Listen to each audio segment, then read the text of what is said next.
Hello, listeners. This is JoDee. And this week, we're highlighting an episode from a few years ago about a topic that we got lots of requests for interviewing. We'll have a brand new episode for you in a few weeks. In the meantime, we hope you enjoyed the look back at the episode HR's Best Interview Techniques, which originally aired on December 2nd, 2024. I know that when people feel like their respected, valued, seen, and heard, that they're going to be more likely to open up with you. And you want to get to know the real them. Welcome to the Joy Powered Workspace podcast, where we help HR and business leaders embrace joy in the workplace.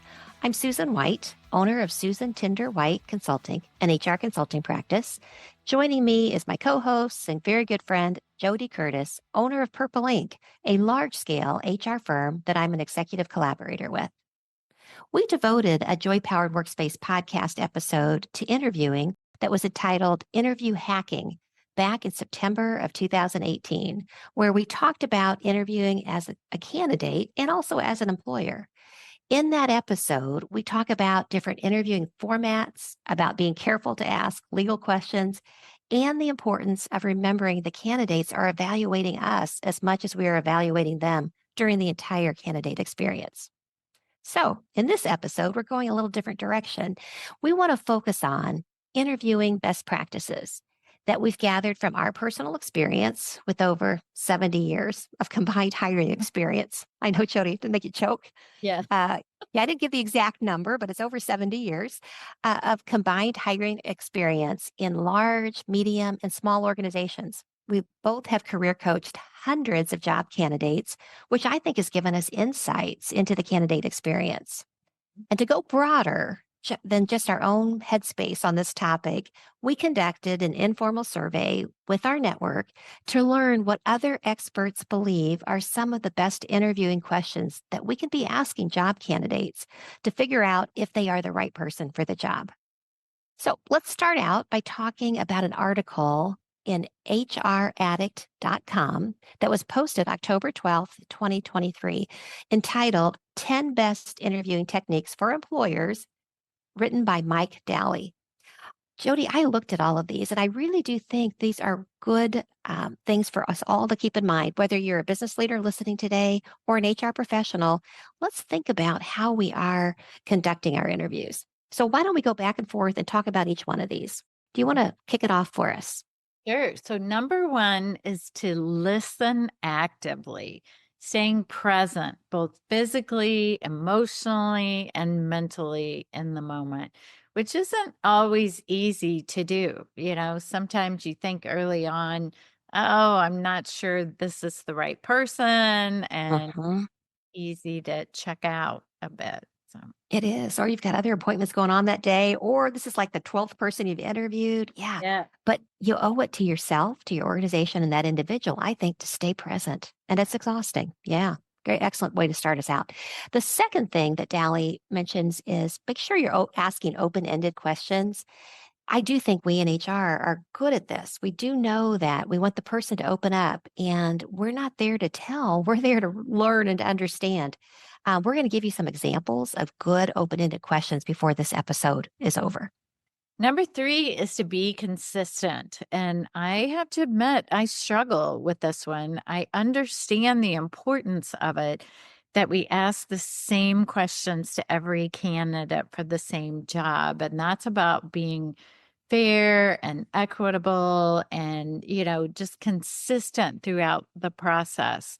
The way that I do it best is to prepare an interview script, right? Which Mhm. helps to ensure that fairness and reduce bias amongst candidates. Um, you might even think about considering interviewing at the same time each day. So you bring energy to each candidate, because I've had a lot of those days where you mentioned like you're on your 12th candidate of the day. Mhm. And it's really hard to bring that same to those. That's so true. Yeah. Number four, it's important in an interview to build rapport. And I know that when people feel like they're respected, valued, seen, and heard, that they're going to be more likely to open up with you. And you want to get to know the real them. So you want to use good interview, etiquette. Be on time, stay on time, let the person know how much time you have. You should engage in some small talk. You have to be careful to make sure it doesn't go down a path of you learning something about them that you shouldn't know. But you should be able to get a good conversation started. Perhaps you talk about the weather, maybe you talk about the sporting event near locale, whatever. I do think you want to make sure that good etiquette and good rapport building is to let them know how the interview is going to run, what kind of questions you're going to ask, that there's going to be time for them to ask you questions before this interview is over. I'm going to tell you what our next steps are. I just think it's important you treat them with respect. And I guess the final point is give them some type of a refreshment, offer them water or coffee or something so they have time. If their mouth gets dry, they're probably nervous, that they can take a sip, they can pause, they can breathe for a nanosecond. So I would really focus, number 4, on building good rapport. Number 5 is to conclude effectively, thanking them for their time. They've taken time maybe to drive there, to be on Zoom with you, however that might work. And, a lot of times interview candidates pour out their hopes and dreams with so Yes. being respectful and thankful for their time, even, if you think they might be the right fit for the role or not. I'd also encourage them to ask questions throughout the process, or again, if you've set the tone that they'll have time at the end, that can be okay as well. And always let them know when you will get back to them. Is it going to be a day or a week or 3 months, right? At least set an expectation for them on when you will be in touch and how you'll be in touch. If you'll Mm, call them, email them, text them. I don't think too many people mail letters anymore like we used to, mm, but whatever works. And please respond to every single candidate one way or mm. another. Yeah, and I think it hurts all of our reps as business leaders, as HR professionals, when companies don't get back to candidates. Yeah, it crushes me. So please, if you're listening, don't do that. Be sure you get back to everybody. Yeah, good. Well, Dally also mentions the number 6 is that follow the 70-30 rule. And so remember how we said you need to ask open-ended questions, get them talking. Well, 70% of the time, that candidate should be the one talking. 30% of the time should be you, the interviewer. Now, there's going to be times where you want some silence in that room because you want them to get a chance to truly open up. You don't, as soon as they finish speaking, you don't want to come back at them with that next question. Because if you allow a little time and space, they may give you more than what they initially thought to give you. And that could really help you determine are they the right fit for the job or not. So don't rush to that next question. Take some time, space, don't rush through it. Number 7, know the basics of human psychology. That might sound pretty profound, but it really is simple things. Being aware of how bias can impact our decision making. And we all have bias. We all have it. We have it in different ways with different people, with different populations of people. So being cognitive and aware of that. And consider the nonverbal cues. That might be of yourself or even watching their nonverbal cues, right? Are you setting up? Are you showing interest in their response? Are they showing body language and interest in what you're saying and what you're asking as well too? Look for that emotional intelligence. And again, I think that can be our own Yeah. intelligence, but also of the candidate as well. And remember that they likely, and maybe sometimes I think interviewers, if you don't do it very often, can be more stressed or anxious than the candidate. But, it can certainly be difficult for candidates who might be under stress or anxious about going through the process or being rejected, or maybe they've recently lost their role, which is why they're looking, and certainly, motivated to find something new or motivated by lots of different reasons. So be cognizant of all of that as well, too. Yeah. And number 8, manage that interview time effectively. Remember, as the interviewer, you are in control and use that time wisely. Stick to the allocated time, recognizing if something would come up that you really needed to stop and address, then you would take that time. But most of the time, if it's 45 minutes that's been dedicated for this interview, you don't want to stop after 5 or 10 because the person's going to think, I'm not interested. Or you don't have to elongate it. Don't keep them longer than what you'd committed to. Sometimes you do have to pull candidates out of rabbit holes that they've gone down in a response to a question that you've asked. And when that happens, you do need to say, oh gosh, I find that very interesting, but I do need to get us back. We only have 15 more minutes. I've got a few more questions for you. You do need to stay in control and you do need to follow the script of the interviewing questions that you need to get asked. And probe into their responses, right? If you hear vague, theoretical, or incomplete answers, go deeper with them. Ask them, tell me more. What happened? What was the follow up on that? We love behavioral based interview questions, things like give us a specific example of a time when you faced XYZ, you faced a difficult conversation, you faced whatever it might be. Ask what was the specific situation? What did you specifically do? What was the outcome? Keep asking about it. And that might mean that you keep having to drill down depending on how they answer that so that you can assess, do they have the competencies to do the kind of work you need them to do?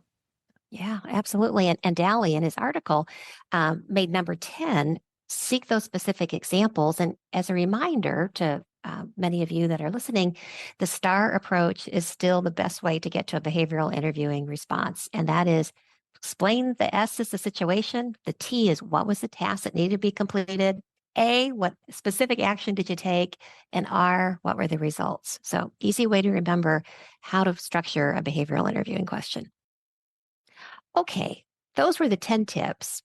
Now, what we want to do is talk about the results from our informal surveying about what are some of the best interviewing questions that you like to ask that really yields good decisions for you in your selection process. So let's start. I'm going to go with our first question. And I have not naming the people that were kind enough to respond, although they all told me who they were. They are, trust me, they are what I think are first class, top notch interviewers with organizations that have been hiring high quality people for a long time. So the first one was describe a workplace culture in which you've thrived. What values were emphasized there that you really connected with? I think this is a really helpful question. If you're trying to figure out if a person is a good fit for your culture, do they value the things the organization values? Will they find their home? Will they be really truly engaged about your organization's mission? So, the particular person who responded to us with that question said they like to see what the candidate leads with, as that might be the most apt way to know what their passion is, and you can figure out if there's a match to your company. Another interview question we had was, what is something your supervisor or boss has complimented you on? And what is something you are working to improve? And the why on that is it's an easier way to get people to respond to their strengths and realize an area that they are good at, right? So I think a better question than just saying, what are your strengths? But what do other people compliment you on? It seems that the candidate is able to respond to this easier, especially those that find it difficult to talk about themselves or maybe to brag about themselves. We can all be our own worst critic. So True. when they think about it through this lens, it helps them to see what others see in them. And on the second part, what is something you are working to improve is sort of another way of asking gently about their weakness, but in a way that shows that they have identified that area and have made an attempt to improve. Number three question we got is if money were no object and nobody could say no, what would you do with your career? And that, once again, I think it's going to help you determine is your place of employment really where that person's going to fit in and be engaged and be happy? Number 4, I think this is my favorite question that we got from the survey that I have never asked this before, but I sure will going forward. They said, "What do you see as a gap between your skills and this job? And Mm. how would you close it?" Um, I just think that is a really powerful way of saying, I think we're all always, as interviewers, trying to figure that out. True. But why not just ask them what they Mhm. see as the gap? So I love that. Our fifth question came from an expert who said they try very hard to find something real world happening in this particular organization with this particular role to see how the person would respond real time. So here's an example. We are going through talent reviews right now, and our managers are struggling to understand what high potential means. How would you help them understand what that means? Mm. Or what do you do with the talent review outcomes in your organization today? How would you recommend we do that? So it's really trying to them to think through a real world issue that really helps you understand, are they going to be a fit? So, number 6, what gives you energy and what takes away energy in your work? I think that's powerful too. And, Susan and I are both big fans of Clifton Strengths, which is likely that what gives them energy is their strengths, and what takes away energy are things that are not their strengths or that they get frustrated in doing. So I think that's powerful to help you think about those. And, are the things that take away energy from them things that are a big the job? So, Right. Number seven, kind of goes back to what has your boss said to you before? Different way of phrasing it. What has been the most constructive criticism you have received? In other words, what has someone told you about yourself that you've really taken to heart and either worked on to improve or enhance? next question. It was, tell me about the onboarding process at your most recent position. What worked well for you and what could have been done differently? It's kind of a more specific spin on the question you asked earlier about specific challenges or specific issues. And the next question we received was tell me about a specific mistake that you have made and what happened as a result of it. Ouch. That would be a little hard for me to answer, but I Yeah, would. Yeah. yeah, yeah. The interviewer likes to see what an applicant is willing to admit, that they and admit that they do make mistakes, that they own the mistake, and that they hopefully handled the follow up, the communications. They worked to repair that situation and created a process so it wouldn't happen again. Here's an interesting one I like too. What are some misperceptions about you? What do people think about you, but isn't true? I think the interesting thing about that is you may be surprised what people reveal. It is much easier for them to be forthcoming with this line of questioning than asking them about weaknesses or development areas. So, Ever since I got that question, I have been thinking about it. Yeah, I find it. I think it's a really good question. Real yeah. kind of breaks things open. And then the final question, which is my favorite that I always include, is what haven't I asked you about that you want me to know? And there's been times where people told me something that actually absolutely convinced me we got to hire this person, or it has convinced me that this is not the person for us. So I love it. What should I know about you that I haven't asked about? So Jody, I've got to ask, since we always ask guests, I'm going to ask you, what do you find joyful in interviewing? I love to hear what people tell me. And I think, I've interviewed a lot of people in many, many years, and I think it's fascinating what people share. I'm a curious person about people and what they do and what they want to do. And so I love just learning more about people in general. And again, whether I think they'll be a fit or not, I think it's interesting to hear what people have to say in the interview process. So, I am so with you. I never tire of meeting new people. I never tire of understanding what makes them tick, how they got to where they are, what it is they want to do. Now, honestly, I do get tired talking about the job that we have or talking about the benefits or, I'd much rather listen that 70-30. I'd like it to be about 95 of them, 5% me, because I find that part very fascinating. But I know that it's just as important. They're evaluating us. And so I need to bring my a game and take my 30% of the conversation seriously. I just don't get as much energy from it as I do from listening. yeah, agree. So, speaking of questions, we have a very interesting listener question today. Someone wrote, how can I get along with people in the workplace who I don't like or who don't like me? Ugh. Oh my gosh. I really do like this question, probably because I can relate to it so well. I cannot imagine, Jody, that you probably can relate to this like I can, because I can't imagine you not liking someone, nor anybody not liking you. I can't. I'm sure there's people right now who are saying, like, me, me. I I'd put money on it that's not the case. Anyways, I look back on my career. I know that there have always been people that I was not their cup of tea. It could have been my get the job done at all costs attitude, which may have caused me to be viewed as uncaring to personal needs, or my really high expectations of myself and others, which some felt were unrealistic, or my sometimes too positive style that felt disingenuous or naive to others.